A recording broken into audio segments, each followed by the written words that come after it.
जय हिंद साथियों। तो आज की इस वीडियो में हम जो क्वेश्चंस देखने वाले हैं वो हूबहू आपको एमपी पुलिस कांस्टेबल की परीक्षा में देखने को मिलेंगे। आज की इस वीडियो में साथियों पूरी सामान्य ज्ञान का हम लोग निचोड़ देखने वाले हैं, यानी कि एमपी पुलिस कांस्टेबल में जिन जिन टॉपिक से सबसे ज्यादा क्वेश्चन साथियों पूछे जाते हैं उन सारे टॉपिक्स को हम लोग कंप्लीट करेंगे आज की इस वीडियो में क्वेश्चंस के माध्यम से। तो मैं कहूंगा आज की वीडियो साथियों आपके 10 नंबर पर आधारित है। 40 नंबर के सवाल पूछे जाएंगे, लगभग जीके जीएस करंट अफेयर के 40 सवाल आएंगे, उसमें से 10 नंबर वाली साथियों आज की एक क्लास में आपको करवाने वाला हूं। तो आपको साथियों हूबहू ऐसे ही सवाल आपको देखने को मिलेंगे। मैं कहूंगा अगर आपकी परीक्षा में कुछ घंटे बाकी हो या कुछ दिन बाकी हो तो इस पूरी क्लास के सभी सवालों को रट कर जाइएगा, आपका पेपर साथियों क्रैक हो जाएगा। चलिए, तो पहला सवाल आपकी स्क्रीन पर है करके किस राज्य में राष्ट्रीय उद्यान वैली ऑफ फ्लावर्स स्थित है? तो यह साथियों उत्तराखंड में स्थित है, आंसर आपका ए होगा। उसके बाद देखिए अगला सवाल करके संविधान के किस अनुच्छेद में यह अंकित है कि इंडिया अर्थात भारत ये राज्यों का संघ है? तो ये कहीं और नहीं, सिर्फ और सिर्फ अनुच्छेद 1 में यह बताया गया है कि इंडिया अर्थात भारत राज्यों का संघ है। उसके बाद देखिए रतौंधी किस विटामिन की वजह से होती है? तो रतौंधी किस विटामिन की कमी से होती है? मैं कहूंगा विटामिन ए की कमी से साथियों रतौंधी होती है। अगला सवाल है करके ओंकोलॉजी किसके अध्ययन से संबंधित है? यानी कि ओंकोलॉजी के अंतर्गत किसका अध्ययन किया जाता है? मैं कहूंगा कैंसर का अध्ययन किया जाता है, आंसर आपका बी होगा। साथियों सुपर फास्ट वाली इस क्लास में एक तरीके से जितने क्वेश्चन आपको तेजी से करवाए जा रहे हैं उतने क्वेश्चन आप लोग तैयार कर लीजिए, क्योंकि समय अब आपके पास बिल्कुल नहीं बचा है, इसलिए बहुत तेजी के साथ और सिर्फ वही चीजें जो परीक्षा में साथियों छपेंगी। करके कौन सा ऊष्मा का सर्वोत्तम चालक है? ऊष्मा का सर्वोत्तम चालक तो साथियों वैसे चांदी होता है, लेकिन यहां पर अगर हमें ऑप्शन को एक चुनना हो तो हम पारे को चुन लेंगे। उसके बाद देखिए विटामिन ए का रासायनिक नाम आपसे यहां पर पूछा जा रहा है, तो विटामिन ए का रासायनिक नाम क्या होता है साथियों? रेटिनॉल होता है। रेटिनॉल अगर आपका जवाब है तो बिल्कुल सही है। करके केल्विन मान से मानव शरीर का सामान्य ताप कितना होता है? तो कितना होता है साथियों? अगर बात करते हैं, ये आपसे यहां पर कुल मिला के पूछा जा रहा है, फटाफट मुझे बताइए। तो यहां पर अगर बात करें केल्विन मान से मानव शरीर का सामान्य तापमान कितना होना चाहिए? मेरे हिसाब से साथियों 310 होना चाहिए, लेकिन आप क्या करेंगे ऑप्शन नंबर डी डालकर 310 केल्विन यहां पर लिख लेंगे, क्योंकि मानव शरीर के सामान्य तापमान की अगर बात करें डिग्री सेल्सियस की अगर बात करें तो 37 डिग्री सेल्सियस है, और फॉरेनहाइट में अगर बात करें तो 98.6 डिग्री फॉरेनहाइट होता है। केल्विन में अगर पूछे तो 310 केल्विन आपको बता देना है। चलिए साथियों अगले नंबर का सवाल आपकी स्क्रीन पर है, कह रहे कि जो न्यूमिज्मेटिक होता है ये किसके अध्ययन से संबंधित होता है? तो ये साथियों संख्याओं के अध्ययन से संबंधित होता है। आंसर अगर आपका ऑप्शन नंबर बी के साथ है तो मैं कहूंगा आंसर आपका बिल्कुल करेक्ट हो जाएगा भाई, बहुत बढ़िया, वेरी गुड क्लास। निम्नलिखित में से कौन से रोगों में टाइगर मच्छरों द्वारा संचालित नहीं होता है? देखिए टाइगर मच्छरों द्वारा संचालित कौन कौन से होता है? तो अगर बात करते हैं साथियों देखिए डेंगू होता है, चिकनगुनिया होता है, पीच ज्वर होता है, लेकिन जापानी एन्सेफेलाइटिस नहीं होता है, तो ये आपका आंसर है। कौन सा विटामिन प्रतिरक्षा प्रदान करता है? वैसे तो साथियों है ना ए भी करता है, लेकिन यहाँ पर सी थोड़ा सा ज्यादा करता है, तो सी आपका जवाब हो जाएगा। अगला देखिए एनाटॉमी विज्ञान की एक शाखा है जिसमें किसका अध्ययन किया जाता है, आपसे पूछा जा रहा है। तो साथियों इसमें जो आपका जानवरों की अगर बात करें, जानवरों के जो शरीर वगैरह होते हैं इनकी संरचना से संबंधित है, तो इसलिए आंसर आपका जो जाएगा वो ऑप्शन नंबर ए हो जाएगा। ठीक है ना। चलिए उसके बाद देखिए अगला सवाल है, कह रहे कि मेरू रज्जु तथा मस्तिष्क पर चढ़ी झिल्ली में सूजन आ जाने से जो रोग होता है उस रोग को क्या कहा जाता है? उस रोग को साथियों आप लोग याद रखेंगे, उस रोग को मेनिंजाइटिस रोग कहा जाता है। मेनिंजाइटिस आपके सवाल का बिल्कुल करेक्ट आंसर हो जाएगा। उसके बाद देखिए कह रहे कि गायत्री मंत्र का उल्लेख साथियों कहां पर मिलता है? तो गायत्री मंत्र का उल्लेख कहां पर मिलता है? ऋग्वेद में मिलता है। ऋग्वेद अगर आपका जवाब है तो बिल्कुल सही है। निम्नलिखित में से कौन सा विटामिन ए का सर्वोत्तम स्रोत है? तो इसमें विटामिन ए का सर्वोत्तम स्रोत आप लोग को मालूम होना चाहिए, गाजर है। और जिनका भी गाजर आंसर है तो बिल्कुल करेक्ट है। करके सबसे तेज कंप्यूटर कौन सा है? Mini computer, micro computer, main frame computer या सुपर कंप्यूटर? तो सुपर कंप्यूटर जो है ये सबसे तेज कंप्यूटर है। आंसर अगर आपका है ऑप्शन नंबर डी के साथ तो बिल्कुल करेक्ट है। उसके बाद देखिए करके पोलियो के टीके की खोज किसके द्वारा की गई थी, बताइए। तो पोलियो के टीके की खोज साथियों किसके द्वारा की गई थी? अलेक्जेंडर फ्लेमिंग के द्वारा की गई थी, जोनास साल के द्वारा, एडवर्ड जेनर या रॉबर्ट कोच के द्वारा की गई थी? मुझे बताइए। तो आप लोग याद रखेंगे साथियों यहाँ पर जोनास सॉल्क आपका जवाब होगा, क्योंकि पोलियो की टीके की खोज किसके द्वारा की गई साथियों? जोनास सॉल्क के द्वारा की गई थी। आंसर आपका बी है।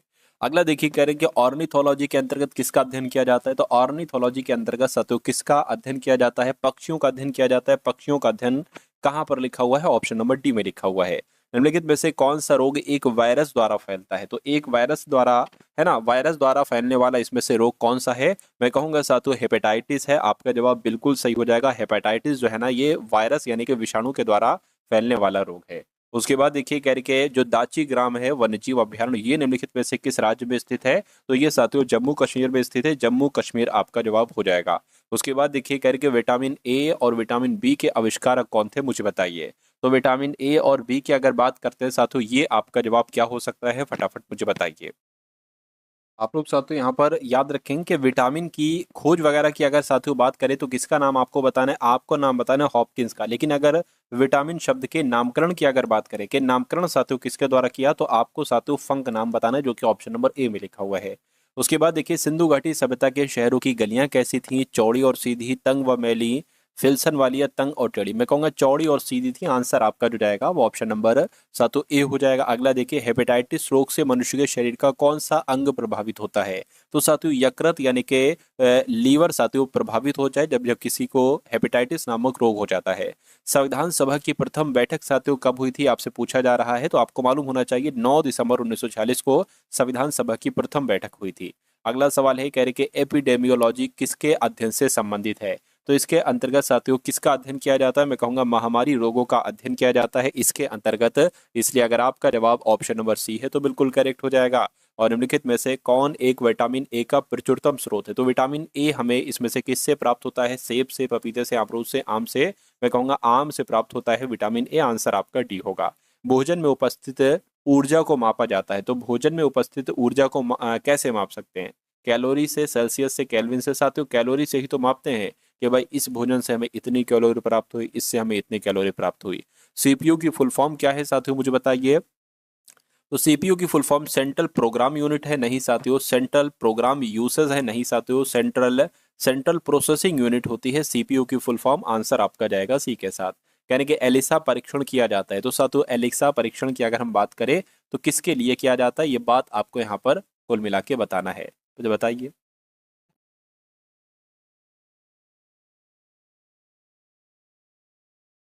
तो आपको याद रखना है एलिसा परीक्षण किया जाता है, किस लिए किया जाता है साथियों? ये आपका जो किया जाता है ये एड्स वगैरह, एचआईवी वगैरह की पहचान के लिए किया जाता है। राइट आंसर आपका सी होगा। मानस पशु विहार किस राज्य में स्थित है? तो ये साथियों असम में स्थित है। उसके बाद देखिए निम्नलिखित में से कौन सा रोग कीट के काटने से होता है? तो कीटों के काटने से दमा थोड़ी ना होता है, निमोनिया भी नहीं होता है, डेंगू हम लोग कह सकते हैं, डेंगू हो जाता है। अगला देखिए निम्नलिखित उत्पादों में से कौन सा उत्पाद पेंटियम ब्रांड नाम से बेचा जाता है साथियों? फटाफट मुझे बताइए। तो मैं कह सकता हूँ साथियों माइक्रो प्रोसेसर आपका जवाब हो जाएगा इस सवाल का। अगला देखिए कह रही है निम्नलिखित विटामिन में से किसमें कोबाल्ट पाया जाता है? तो कोबाल्ट भाई साहब किसमें पाया जाता है? विटामिन बी 12 में कोबाल्ट पाया जाता है। राइट आंसर आपका जो जाएगा वो ऑप्शन नंबर बी होगा। अगला सवाल आपकी स्क्रीन पर है, देखिए इस सवाल को और बताइए आपका जवाब क्या होगा। लेकिन उससे पहले मैं आपको साथियों यहाँ पर बता देना चाहता हूँ कि अगर आपकी एमपी पुलिस कांस्टेबल की तैयारी थोड़ी सी कम है और आप चाहते हैं कि इस बार आपका हर हालत में सिलेक्शन हो जाए, तो आपका सिलेक्शन हो जाएगा। कुछ चीजें मैं आपको बता रहा हूँ पढ़ने को, उनको एक बार जरूर देख लीजिए। देखिए आपको पहली पीडीएफ जो दी जा रही है वो एमपी पुलिस कांस्टेबल के 10 मॉडल पेपर की दी जा रही है। यानी कि इस मॉडल पेपर से आपको मालूम पड़ जाएगा कि भैया कौन कौन से क्वेश्चन, कैसे क्वेश्चन आपके एग्जाम में इस बार पूछे जाएंगे। और ये पीडीएफ आपको हल सही दी जा रही है, सॉल्यूशन के साथ दी जा रही है ना। हर क्वेश्चन का आंसर नीचे, जैसे कि मान लीजिए एमपी जीके का ये क्वेश्चन है, जस्ट नीचे ही साथ उसका आंसर आपको मिल जाएगा। ऐसे ही रीजनिंग का क्वेश्चन है उसके नीचे सॉल्यूशन, और मैथ का उसके नीचे सॉल्यूशन है। 10 मॉडल पेपर आपको दिए जा रहे हैं। दूसरी पीडीएफ में साथों आपको क्या दिया जाएगा, आपका जो पिछली सालों में एमपी जीके के, है ना, एमपी पुलिस की अगर बात करें, जो पिछली सालों में पेपर हो चुके हैं, यानी कि प्रीवियस ईयर क्वेश्चन पेपर आपको दिए जा रहे हैं, वो भी सॉल्यूशन के साथ दिए जा रहे हैं। क्योंकि इस एग्जाम में प्रीवियस ईयर क्वेश्चन से बहुत सारे सवाल पूछे जाते हैं।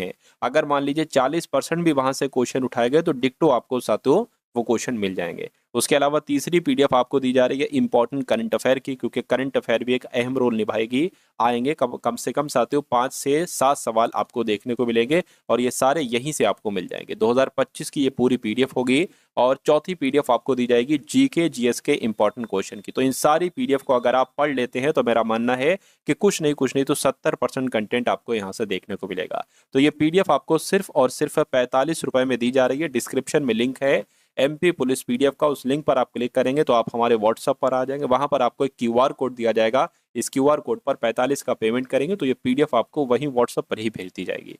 आपके एग्जाम में जितना भी समय बचा हो, कुछ घंटे या कुछ दिन बाकी हो, इस पीडीएफ को एक बार देखिएगा साथियों आप लोग जरूर।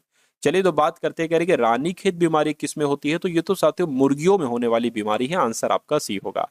अगला देखिए, दुधवा राष्ट्रीय उद्यान साथियों ये कहाँ पर स्थित है, तो ये उत्तर प्रदेश में स्थित है, बिल्कुल सही बात, उत्तर प्रदेश में ही ये स्थित है। अगला देखिए, कह रहे कि सापेक्ष आर्द्रता को मापने के लिए किस उपकरण का उपयोग किया जाता है, तो मैं कहूंगा साथियों किसका इस्तेमाल किया जाता है, हाइग्रोमीटर का इस्तेमाल किया जाता है। राइट आंसर आपका जाएगा ऑप्शन नंबर ए के साथ। उसके बाद देखिए अगला सवाल करके, टिटनेस रोग इनमें से किस नाम से भी जाना जाता है, फटाफट बताइए। चलिए तो आप लोग याद रखेंगे, इसको लॉकजा बीमारी के नाम से भी जाना जाता है। किस बीमारी के नाम से साथियों, लॉकजा बीमारी के नाम से भी इसको जाना जाता है, टिटनेस रोग को। संविधान सभा के स्थायी अध्यक्ष साथियों कौन थे, तो आपको मालूम होना चाहिए डॉक्टर राजेंद्र प्रसाद थे। उसके बाद देखिए, दूध का घनत्व मापने के लिए किस उपकरण का इस्तेमाल किया जाता है, दूध का घनत्व अगर मापना हो तो लैक्टोमीटर का इस्तेमाल किया जाता है। आंसर आपका जाएगा ऑप्शन नंबर ए के साथ। अगला देखिए, तपेदिक रोग किस कारण से होता है, जीवाणु की वजह से होता है, प्रोटोजोआ, विषाणु या कवक, मैं कहूंगा बैक्टीरिया यानी कि जीवाणु की वजह से ही साथियों तपेदिक नामक रोग होता है। उसके बाद देखिए, कह रहे कि विटामिन जो खट्टे फलों में पाया जाता है तथा चर्म को स्वस्थ करने के लिए जरूरी होता है, तो वो कौन सा विटामिन है, मैं कहूंगा वो विटामिन सी है। विटामिन सी आपका जवाब हो जाएगा। बिजली का प्रतिरोध मापने के लिए किस उपकरण का इस्तेमाल किया जाता है, ओम मीटर, इलेक्ट्रोमीटर, गैल्वेनोमीटर या स्पेक्ट्रोमीटर। ओम मीटर आपका जवाब हो जाएगा। बिजली का प्रतिरोध मापने के लिए ओम मीटर का इस्तेमाल किया जाता है। ऋग्वेद में कितने मंडल होते हैं, तो साथियों आपको याद रखना है, ऋग्वेद में 10 मंडल होते हैं। आंसर आपका बी है। प्लाज्मोडियम परजीवी का वाहक है, तो ये किसका साथियों वाहक है, आपसे यहाँ पर ये पूछा जा रहा है। ये मच्छर का वाहक है, मच्छर आपका जवाब हो जाएगा। अगला देखिए, पंचमढ़ी जीव संरक्षण क्षेत्र कहाँ पर स्थित है, आंध्र प्रदेश, मध्य प्रदेश, अरुणाचल प्रदेश, हिमाचल प्रदेश। तो आपका एग्जाम मध्य प्रदेश का है, मध्य प्रदेश पुलिस का, तो पंचमढ़ी जीव संरक्षण क्षेत्र मध्य प्रदेश में स्थित है। आंसर आपका जाएगा बी के साथ। उसके बाद देखिए अगला सवाल, देखिए किसी क्षेत्र को अनुसूचित जाति और जनजाति क्षेत्र घोषित करने का अधिकार किसके पास होता है, तो ये अधिकार साथियों राष्ट्रपति के पास होता है। राष्ट्रपति आपके सवाल का बिल्कुल करेक्ट आंसर हो जाएगा। उसके बाद देखिए नेक्स्ट नंबर का सवाल है, कह रहे कि लोकसभा तथा राज्यसभा की संयुक्त बैठक साथियों कब होती है। देखिए जब मतभेद होता है तब होती है ना, जब मतभेद होता है। यहाँ पर एक कंडीशन लिखी है कि संसद सत्र शुरू होने के 10 दिन बाद, यानी कि एक सभा मान जाए एक सभा ना माने तब होता है साथियों, लोकसभा और राज्यसभा की संयुक्त बैठक होती है। 10 दिन बाद थोड़ी ना, है ना, ऐसी कोई शर्त नहीं है। तो यहाँ पर आंसर ऑप्शन नंबर ए लगाना। सूर्य का प्रकाश धरती तक पहुंचने में साथियों कितना समय लगता है, ये आपसे यहाँ पर जो है ना वो पूछा जा रहा है। फटाफट जवाब बताइए। देखिए 8.3 मिनट का समय लगता है। आंसर आपका जो जाएगा वो ऑप्शन नंबर ए होगा। अगला देखिए, विटामिन B6 की कमी से पुरुष में कौन सा रोग हो जाता है, रिकेट्स, स्कर्वी, बेरी या साथियों अरक्तता। फटाफट आप लोग यहाँ पर आंसर बताइए साथियों, क्या हो सकता है आपके इस सवाल का जवाब बताइए। तो अरक्तता कहीं ना कहीं साथियों ये रोग हो जाता है। आंसर आपका जाएगा ऑप्शन नंबर डी के साथ, है ना। अगला सवाल देखिए, शरीर के जोड़ों में गठिया रोग इनमें से किसके जमाव से होता है, एल्ब्यूमिन के, कोलेस्ट्रॉल के, यूरिक एसिड या यूरिक अम्ल। यूरिक अम्ल साथियों आपके इस सवाल का बिल्कुल सही जवाब है। कंप्यूटर डेटा की सबसे छोटी इकाई के बारे में आपसे पूछा जा रहा है साथियों। सबसे छोटी इकाई की अगर बात करते हैं तो बाइट हो जाएगी। क्या हो जाएगी साथियों, बाइट हो जाएगी कंप्यूटर डेटा की सबसे छोटी इकाई। अगला देखिए, कह रहे कि वर्तमान, यानी कि वर्तमान तो नहीं लिखना चाहिए, नवंबर 2016 में भारतीय संविधान में गणना की दृष्टि से कुल कितने भाग और अनुसूचियां थी। 2016 के अकॉर्डिंग अगर हम लोग बात करते हैं, ठीक है ना, तो उस समय कितने थे, तो मैं कह सकता हूँ साथियों 22 भाग या 12 अनुसूचियां थी। 22 भाग या 12 अनुसूचियां, 395 भाग। क्या इसका साथियों आपका जवाब हो सकता है, मुझे बताइए। तो 22 भाग 12 अनुसूचियां आपका ये वाला जो होगा, ये वाला आपका सातु सही हो जाएगा। आंसर आपका बी होगा। अगला देखिए, शरीर में किस तत्व की कमी से घेंगा रोग होता है, मुझे बताइए। तो शरीर में आयोडीन की कमी से साथियों घेंगा नाम का रोग होता है। अगला देखिए, हड़प्पा के खंडहर निम्नलिखित में से किस नदी के तट पर पाए जाते हैं। तो हड़प्पा के खंडहर जो है ना किस नदी के तट पर पाए जाते हैं साथियों, रावी नदी के तट पर पाए जाते हैं।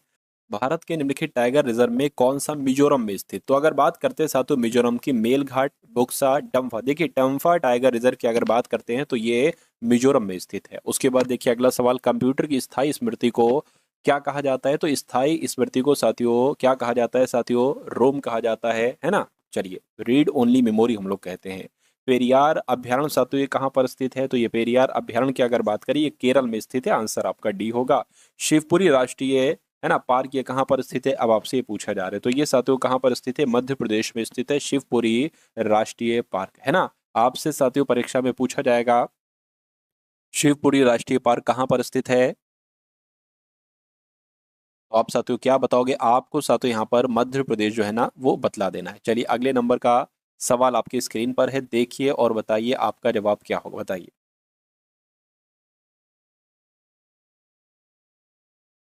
चलिए कह रहे कि मोहनजोदड़ो के खंडहर निम्नलिखित में से किस नदी के तट पर पाए जाते हैं, तो किस नदी के तट पर पाए जाते हैं, सिंधु नदी के तट पर पाए जाते हैं, सिंधु आपका जवाब है। अगला देखिए कह रहे कि वेदों की संख्या कितनी, तो भाई साहब वेदों की संख्या तो 4 है। इलेक्ट्रॉनिक कंप्यूटर का आविष्कार सातु किसके द्वारा किया गया, मैं कहूंगा मार्कोनी नहीं, एलन ट्यूरिंग नहीं साथियों, एलेक्जेंडर ग्राहम बेल के द्वारा भी नहीं। देखिए जॉन मॉचली और जेपी एकर्ट का नाम आप लोग याद रखेंगे इसका। एक तो साथियों मॉचली और दूसरे कौन थे, दूसरे थे साथियों जेपी एकर्ट, है ना। दूसरे इन दोनों के द्वारा साथियों इलेक्ट्रॉनिक कंप्यूटर का आविष्कार किया गया था। तो आंसर आपका जो जाएगा वो ऑप्शन नंबर डी होगा। उसके बाद देखिए अगला क्वेश्चन है कह रहे कि पहला कंप्यूटर किसने बनाया, तो पहला कंप्यूटर साथियों चार्ल्स बेबेज के द्वारा बनाया गया था। उसके बाद देखिए यूजेनिक्स किसके अध्ययन से संबंधित है, तो यूजेनिक्स की अगर बात करते हैं साथियों तो ये किसके अध्ययन से संबंधित है, तो जो आनुवंशिक घटकों में फेरबदल है ना से संबंधित है, इसके कारण जो मनुष्य में परिवर्तन होता है उससे संबंधित है यूजेनिक्स से। उसके बाद देखिए करके वर्ष 1938 में किस व्यक्ति ने वयस्क मत अधिकार के आधार पर संविधान सभा के गठन की मांग की थी, तो साथियों किसने ये काम किया था, ये काम पंडित जवाहरलाल नेहरू के द्वारा किया गया था, इसलिए आंसर आपका ऑप्शन नंबर बी होगा। उसके बाद देखिए काजीरंगा राष्ट्रीय उद्यान कहाँ पर स्थित है, तो ये साथियों कहाँ पर स्थित है, ये असम में स्थित है, राइट आंसर आपका डी होगा। निम्नलिखित में से कौन सी एक यंत्र सामग्री नहीं है, तो इनमें से कौन सी एक यंत्र सामग्री नहीं है, माउस है फिर चालन तंत्र, प्रिंटर, कीबोर्ड साथियों कौन सी नहीं है, ये कुल मिला के आपसे यहाँ पर पूछी जा रही है, मुझे बताइए। चलिए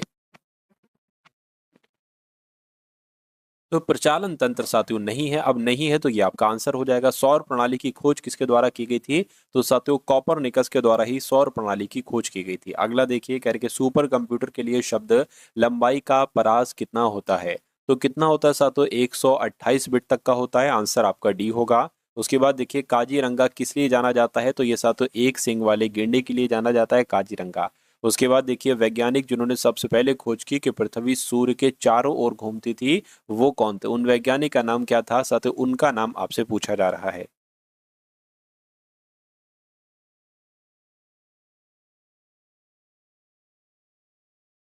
तो आप लोग याद रखेंगे साथियों कॉपरनिकस आपके इस क्वेश्चन का जो होगा वो बिल्कुल करेक्ट आंसर हो जाएगा। अगला सवाल साथियों आपकी स्क्रीन पर है, निम्नलिखित में से कौन से ग्रह के चारों ओर घूमने वाले उपग्रह नहीं है, तो क्या आपका साथियों यहाँ पर जवाब हो सकता है उपग्रह, है ना। तो बताने की कोशिश कीजिए साथियों आपका जवाब यहाँ पर क्या हो सकता है, बताइए।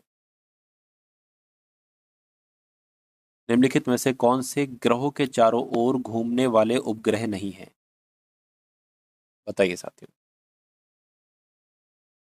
तो बुध और शुक्र अगर आपका जवाब है तो आपका जवाब बिल्कुल करेक्ट हो जाएगा। अगला सवाल देखिए, निम्नलिखित में से कौन सा तारा पृथ्वी के सर्वाधिक समीप है, तो पृथ्वी के सबसे ज्यादा नजदीक की अगर बात करें तो सूर्य है, सूर्य आपका जवाब होगा। उसके बाद देखिए विशाल स्नानागार कहाँ मिला था, तो विशाल स्नानागार साथियों कहाँ मिला था, मोहनजोदड़ो में मिला था। उसके बाद देखिए निम्नलिखित में से किनके बीच औसत दूरी को खगोलीय एकक कहा जाता है, तो सतु पृथ्वी और सूर्य के बीच की दूरी को, क्या पृथ्वी और सूर्य के बीच की दूरी को क्या कहा जाता है, खगोलीय एकक कहा जाता है। वैदिक काल में राजा जनता से जो कर वसूलता था उस कर को सातु क्या कहा जाता था, उसको सातु क्या कहा जाता था, ये आपसे यहाँ पर पूछा जा रहा है, फटाफट मुझे बताइए। वैदिक काल में राजा जनता से जो कर वसूलता था उसे क्या कहा जाता था, बताइए साथियों।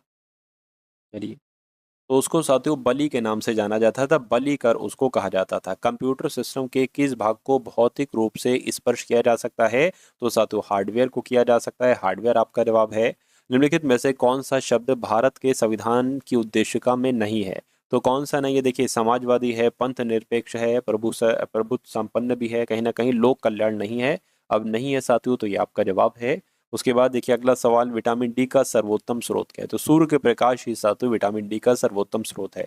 उपनिषदों की संख्या कितनी आपसे पूछी जा रही है, तो उपनिषदों की संख्या साथियों 108 है। अगला देखिए मध्य रात्रि सूर्य का क्या अर्थ है, सांध्य प्रकाश, उदीयमान सूरज, बहुत चमकदार चंद्रमा, सूर्य का ध्रुवीय, पृथ्वी के देर तक चमकना, क्या आपका जवाब होगा साथियों, बताइए। बताइए। मध्य रात्रि सूर्य का क्या अर्थ है? चलिए।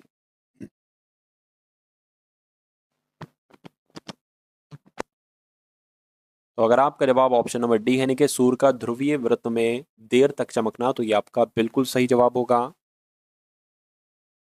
चलिए। तो कैसी लगी सातों आपको क्लास, एक बार कमेंट सेक्शन में आप लोग जरूर बताइएगा।